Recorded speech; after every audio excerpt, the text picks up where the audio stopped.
from an AI coding tool. I managed to port this to web audio so that you can try it for yourself. Okay. You can easily just do this in Python. Here's an example. All right, so I'm gonna drag in. I'm gonna use this,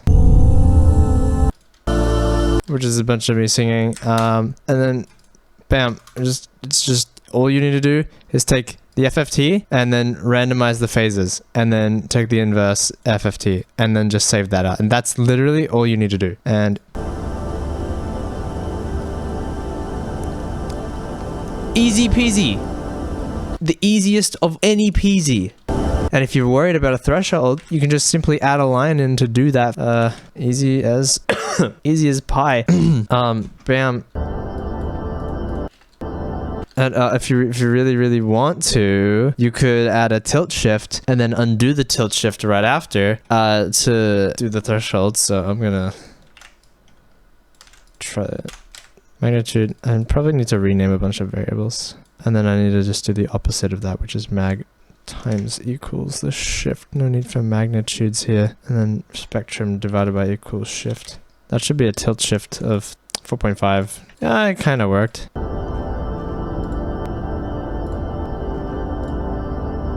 A little bit. It worked a little bit. I think I need more of a tilt shift than that. Let's go like, I don't know, 15. 30 decibels per octave? I don't know. I probably got the math wrong there. I think I need more tilt shift. Goodness gracious. Actually increase the threshold. Look, my point is it's really easy to do. We don't even need to do this threshold and shift thing. You can drag it into your DAW and then just load up a spectral compressor or something. Or actually anything that can do spectral contrast.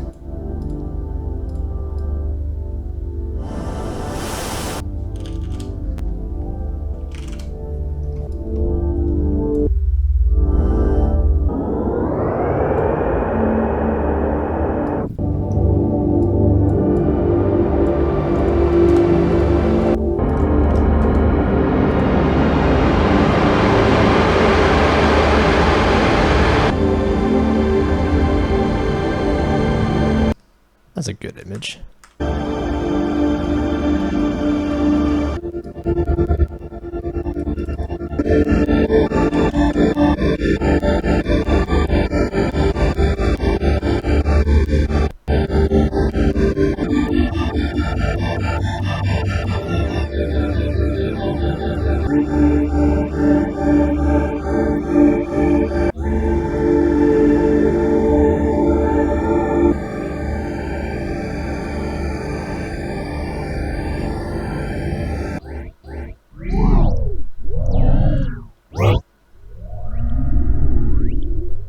Anyway, I don't know, I got kind of sidetracked there. As a bonus, I want to show you another technique called phase minifying. So here's Bad Apple that we all know and love. And then here's the randomized phase version, which is very noisy, of course, because of all the drums. But I want to show you something that is a little different. Instead of just randomizing and completely blurring the phase, what if you minified all the energy to the very front of the signal, or the very start of the signal, I should say. Then you get something that sounds like this.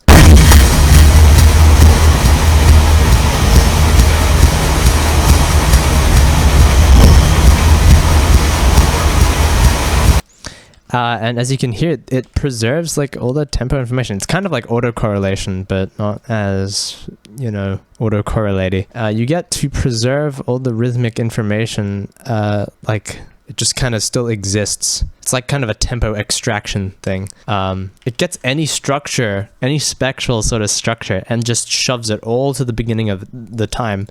Sort of like if you let sand fall, you know, like those falling sand games, like Powder Toy. You know, this thing. So let's just say that your spectrum is like this, right? You've got all your bass line here, and your kicks and stuff, and all your percussion. They're all like lines that go upwards through the spectrum.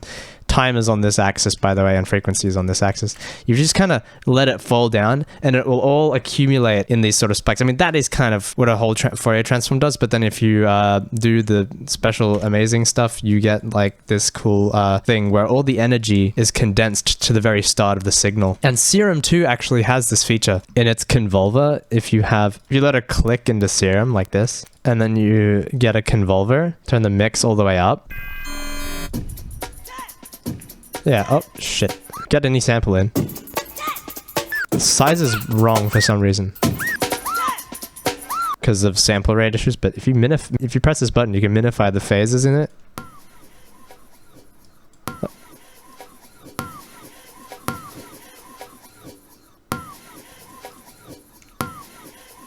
It'll put all the phase information at the front, but obviously I made my own script to do it because Serum 2 doesn't have a perfect algorithm for this, because no perfect algorithm exists for this kind of thing yet, because of the nature of Fourier stuff and all the infinitely long signals. If you recognize this graph, you will understand that Fourier transforms in like frequency components always are like, they're non-causal, they're infinitely long, they go out forever and ever. If you want to have something that is completely free of any ringing artifacts, you kind of have to zero pad it to all hell, which I did 64 times zero padding. So for Bad Apple, I just repeated its length 64 times with silence, and then that kind of helps with reducing the artifacts, but it also increases the processing time extremely, and you can still hear the artifacts. This is just an interesting thing that you can do. It's also how I make the brine leak stuff, but no one knows about that. So, so here's the min phase of Bad Apple. It's extremely loud, so I'm gonna put like compactor on it. Also probably reduce the gain so it's not as fluttery.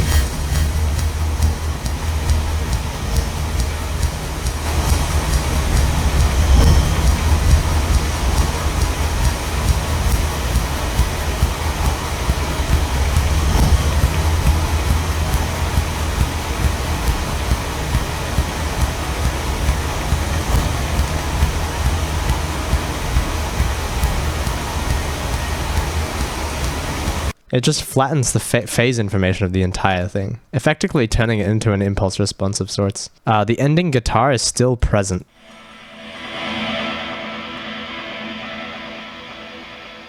Because that is just a certain structure that just exists in the song.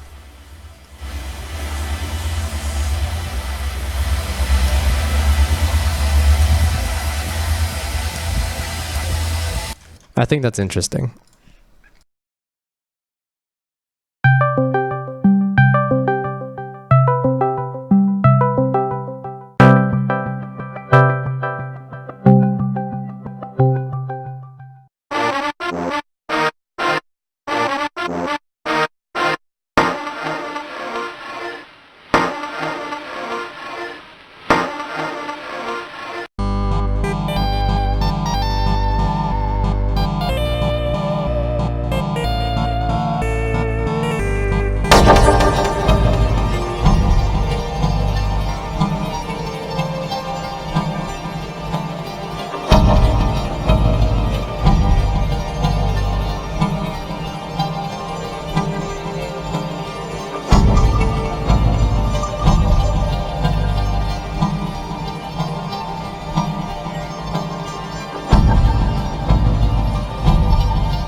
Yeah, they were all yellow.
minimum phasing works is, well, you take the FFT, then you take your magnitudes, you isolate your magnitudes, and make sure there's no zeros because you're going to take a logarithm. We don't want any infinities in there. And then you take the log of your magnitudes. And then you can do a Fourier transform on that. I'm using IFFT because real components, even though, yeah, I mean, I wonder what happens if I were to just do this. Interesting.